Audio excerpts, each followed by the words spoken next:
This time in the bonus round, we're at QuakeCon in Dallas, Texas, talking about the brand new Doom with Pete Hines from Bethesda, Andrew Reiner from Game Informer, and Adam Sessler. Hey guys, welcome to an all-new bonus round here on GameTrailers. I'm Jeff Keighley, and this time we are at QuakeCon in Dallas, Texas. We've got a great panel here. This week we're going to be talking about the Doom multiplayer that we have all played. We've got Adam Sessler, of course, with us as always, Pete Hines from Bethesda, and Andrew Reiner from Game Informer. So let's get right into it. Doom, Pete, you had a big presentation at E3, showed off lots of the campaign of Doom here. You had to give the fans MP, right? Yeah, I mean, we showed off a snippet of MP at E3, but as you guys well know, nothing is really a substitute when it comes to multiplayer as to getting your hands on it. And so we, again, thought QuakeCon would be a perfect opportunity to roll out something and give folks a chance to play it.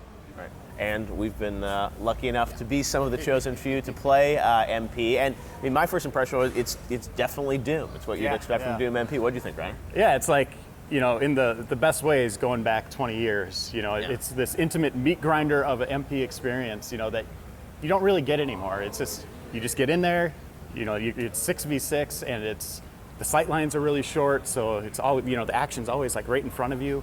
Yeah, it's a lot of fun. I felt young for a moment playing it. I forgot what that style of multiplayer was like, and it was really fun where there's no rationale. You know, it's not like a Battlefield or Call of Duty where it's like, it's war, this is why you're fighting. It's like, no, we just have really big guns, we're going to play tag. And that kind of fun and enthusiasm, and to Andrew's point, the way it's organized, you know, it's a smaller map, and it really is so well designed to just force everyone into a room where you're just fleeing rockets at one another. And there really is an undeniable just kind of thrill and silliness to all of that. Well, that's the thing, is like that fast pace reminds me of, like, you know, Rocket League in the sense of just like visceral energy in multiplayer, because so many multiplayer games now, it's like you've got duck and cover, or you've got regen health, or you've got all these other things. And Pete, it seems like there was never a question about what Doom MP needed to be, right? You guys wanted to make it? Sure. Although, you know, the thing is, first of all, I mean, we're going in knowing that you guys understand what previous Doom multiplayer felt like, but there's a lot of folks who don't, and their understanding experience is a Halo or Call of Duty or Battlefield. You know, for me personally, I really love the fact that it is not a, you know, it's not a quick draw thing where you come around the corner and whoever hits the trigger first, the other guy goes down, and that's it. There's almost, Runner, you and I were talking about this the other day, that it's almost more like a duel, where, you know, you're kind of firing back and forth, and one shot isn't going to kill, and you're trying to figure out how to use your weapon versus theirs, and, you know, shooting rockets at each other that you can dodge, whether you're getting up close or staying far apart. I really enjoy that aspect of it, and it is very different than the kind of experience. It's a game that really either rewards or forces you to be aggressive. There's a gun that actually rewards you. The more you're moving forward, the more damage that it does. Like, it's not a game of cover. It's not a game of, I'll just hide behind here and regen health. You need to actually run forward to pick up the health that your enemies drop, because that's the only way you're really, you know, you're gaining back health from damage you've taken. Is there, I'm sure you guys think about this, I mean, you have the people that love the Call of Duties of the world. I mean, do you think, is this a game that's going to appeal to them, or a subset of them, or how do you make it appealing? I mean, I think our approach, whether it's with Doom multiplayer or Fallout 4 or whatever, is to make the thing that we're the most excited about and feel is the best version of that, and it will find its audience. It's not like, well, this is a game for people if you like game X or game Y. It's, look, if you like fun, fast-paced multiplayer, and being aggressive and turning into a demon and flying around as a revenant, like, okay, well, this might be for you. If that doesn't sound cool or fun, you know. Well, you mentioned that, the asymmetrical nature of, I mean, you know, you're doing new things for Doom too. I mean, letting, you know, people play as the monsters or the demons, right? Yeah, I thought it's something that early on in the design of the multiplayer, there was this notion of, like, is there a way for us to get demons involved and have that be a thing, and how does that work? And we actually, you know, it's funny you mentioned, Adam, like, we talked about, like, well, what is the rationale for it, or like what? And we were like, really? Like, people aren't going to accept being able to play as a demon. They're going to question who cares? Like, once you get to demons on Mars, you don't really have to explain anything. You don't want to know the lore. That's the thing that I have a problem. That Rubicon was passed a long time ago. It was, again, it goes back to, like, what just makes it the most fun, and let's do that thing. So having that, and then having it be, you know, you guys played version, I think I think in this build, there's just one. Everybody plays as the Revenant. I Yep. think when they, but in the full version, there's actually multiple demons. So you're not. It's not just everybody's this, but you can play as the Revenant or a variety of different demons, and each one has a different play style, which further changes up that mechanic of who gets to the demon room, and then what are they going to turn into that we have to deal with. That's fun. So I mean, you guys are able to add sort of some new twists in there. Tell us about like iterating on the design for MP. I mean, Doom 4, or Doom as it's now known, has gone through sort of a long kind of creative process. Has the MP sort of always been on that same path, or it felt like for a long time you guys were trying to figure out what the campaign or what the game was, and MP was? No, I do think it's changed a bit. I mean, we sort of said, look, this version of the game that we were making wasn't good enough. That kind of permeated across everything in terms of how it felt, and it affected the multiplayer. I think what you're seeing now reflects the team's movement towards something that was even more aggressive and fast-paced, and so it has evolved in that sense, but I think at the same time, like, they've been working on it for a long time, and so there's a lot of stuff that did translate over level designs, the verticality, the movement, that idea of, you know, controlling the sight lines, so it's not just like long corridors where things, you know, that there's a bit more of a surprise factor. It really does feel like an arena. You know, sometimes you're not really clear what somebody means when they say like arena-style combat, and then you get in this, you're like, oh, now I totally get it, right? Because it feels like almost gladiatorial, the way you're just thrown together constantly, and it's so fast-paced. And you know the map so well, it feels like it's... That's also a big thing, actually, is, and something we've noticed here, you know, I play other online shooters, and I find there's a fairly punishing curve for not knowing the map where everybody else does, and like, oh, I didn't realize you could get to the, and you know, you're getting one-shotted from the side, and like, oh, I gotta move differently. Whereas Doom, at least to me, and you guys could probably speak to this better, it doesn't feel like knowing the level is a huge disadvantage. No, and you know, you were talking about it being like a gunfight before, and it's not just run around the corner and boom, boom, boom. There's a lot of complexity there in that combat, where you have the double jump. You know, you're fast as hell, so you can evade pretty quickly, and then you have, your weapons are dynamic. You have things like the rocket launcher. If you miss your shot, you can detonate it mid-air and get some splash damage there. So there's a lot of complexity there that's you might not see out of the gate. Well, also, the matches are shorter. I mean, obviously it was timed here to be 6 minutes just to get people through the line, but I was chatting with some of the guys on the team, and they think that the average match will be somewhere like 8 to 10 minutes. That I love that, because it means you can get in there, and even if you're not doing well, there's another match just waiting there. I don't know how many Battlefield games I play where you're 25 minutes in, it's like, that's it for the day. I'm done.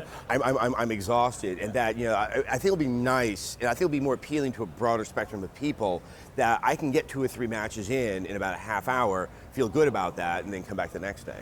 We're doing a panel here at QuakeCon, Retro to Real Time, talking about, you know, a lot of games like Doom. You know, 20 plus years ago, I remember playing, you know, Doom for the first time, and it's amazing that same feeling, you can capture that today in 2015, and it still feels fresh. And also, it feels to me like, it does feel fresh because it's like we've missed it for so long. I feel like so many shooters have gotten so complicated right now. And everybody was kind of starting to do the same thing in that Call of Duty vein. You know, they wanted that to have that experience, whether it was Battlefield or, you know, any of the other ones that were out there. And yeah, it's nice to just kind of go back, you know, just kind of rewind and just have this simple experience where, you know, it's all about the pacing. You know, it's like you get in there and seconds later you're engaging with someone. It brought back these memories. Remember, in 1999, Quake 3 Arena and Unreal Tournament came out within 2 weeks of each other. These two massive online only multiplayer shooters, and like that really was like, I think a lot of us played during that year, and it was really neat to just have that sense of, oh yeah, let's just play, let's just shoot. And like, good game, which is a term I have not thought about typing into, you know, the console, you know, in about 20 years. I was suddenly thinking like, yeah, that's what a good game was all about. That just sense of this was really fun and everyone tried their hardest and it really paid off. Now, one of the big things I remember, certainly when Doom was out, you know, the mod scene that was happening with Doom and Quake and everything. A lot of I think the developers that probably work at BGS and other studios really came out of that early mod scene. You know, a bunch of the guys at Machine Games have said like what an impact that the id Games had on them and their desire to get into making games. And obviously you can see a lot of that in what they've done with Wolfenstein, but that's where they got their foundation. And you know, it's worth pointing that the part of what we've shown today is just the multiplayer aspect, but there is also this mod-based multiplayer that comes as part of Snap Map that's even more, where you've got things like classic 4-player deathmatch.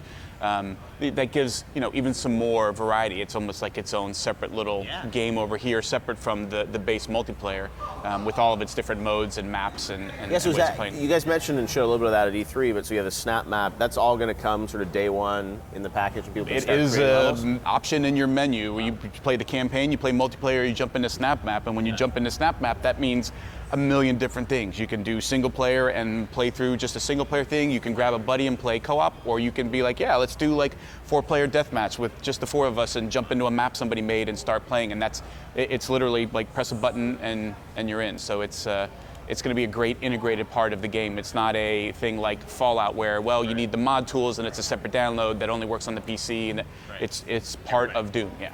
Yeah, I was talking to Marty Stratton about it, and he said you can make playlists, for single-player, co-op, and multiplayer. So you could make a full single-player campaign if you want to, or a you co-op get to, campaign. you like basically with whatever stuff you download, you just say like, I'm going to play through these things like in this order, and it turns it into like an extensive map campaign thing that you can play through, and you can even like see how well you do getting through this playlist and have other people try it. Yeah, like how fast did you get through it, or what was your score when you got through it. Wow. Are you gonna, obviously, mods and things on the PC? Are you gonna let people have? I mean, eventually, I'm sure there will be mod tools. We'll be making mods. Everything that we're doing on the mod side is going to be through SnapMap. Okay. So that all of the like super powerful build crazy stuff is all going to be done through SnapMap. So the idea is. I used the analogy the other day of Minecraft. You just pull any 12-year-old who, if there is one left, has never played Minecraft, and you sit them in front of Minecraft. If they don't know what they're doing, they could still make something, right? They could make a smiley face, they could build themselves a house. But if you put it in the hands of somebody who really knows what they're doing, like they recreate like Zelda in Minecraft, and the SnapMap tools are much the same. You can give it to anybody. Robust, even on they give it PC, to anybody, and they can do simple stuff. But yeah, the complex stuff, all of those things that used to be super complicated, because if you've ever tried to use the Doom mod tools, they are not something to be sort of touched your toe in. Like, you got to know why you're doing it. The idea is that there's enough complexity and depth there that you can do all this scripting stuff and make up new gameplay modes. So it's got this really steep high end, but you don't have to jump right to it like you do with the Doom tools. That you can do little stuff, simple stuff, if that's something that you're interested in. So everything will be pushed through that. So could you make Doom 4 through SnapMap? Probably. I mean, basically, I guess the question is, could you recreate all of the different levels and so forth? I don't want to say yes for sure because of some of the outdoor stuff that we do and how that works. This is more of an interior thing, but any interior level from Doom 4, you could.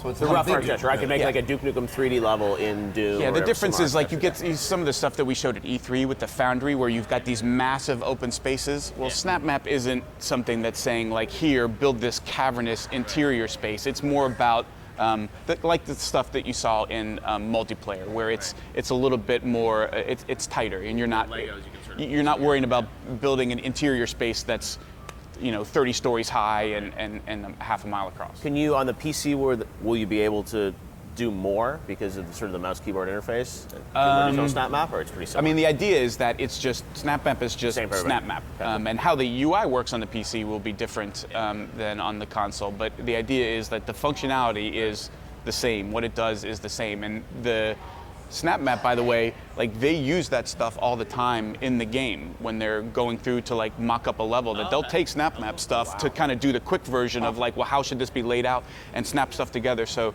it's important to underscore, this thing it's not unlike the Fallout stuff, where this thing is powerful enough that like it's what the devs use to make the game. So it's not like some nerfed down dumb thing. Like, no, it can do a lot of stuff. See the Pete Hines level.